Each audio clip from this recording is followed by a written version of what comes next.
हमें यीशु मसीह पर विश्वास करना चाहिए कि उसी ने इस आकाश और पृथ्वी की सारा भूमंडल की सृष्टि की है। और ये विश्वास करना है आपके लिए मरा है, वो जी उठा है। और ये विश्वास करना आज भी वो यीशु जीवित है, इस धरती को न्याय करने के लिए वापस आएगा, ऐसे विश्वास करना।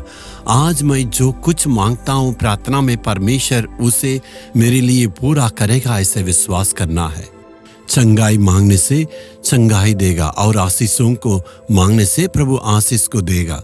बच्चों की जिंदगी में परिवर्तन के लिए प्रार्थना करते हैं, परमेश्वर उसको परिवर्तन जरूर करेगा। आज जो जरूरत है उसे पूरा करेगा। हमें ये विश्वास करना, जो कुछ मांगते हैं परमेश्वर पूरा करेगा। जो मांगे हैं परमेश्वर पूरा करके हमें लज्जित होने न देगा। वो अद्भुत रीति से आपकी प्रार्थना को सुन के और सारे जरूरतों को पूरा करने वाला है।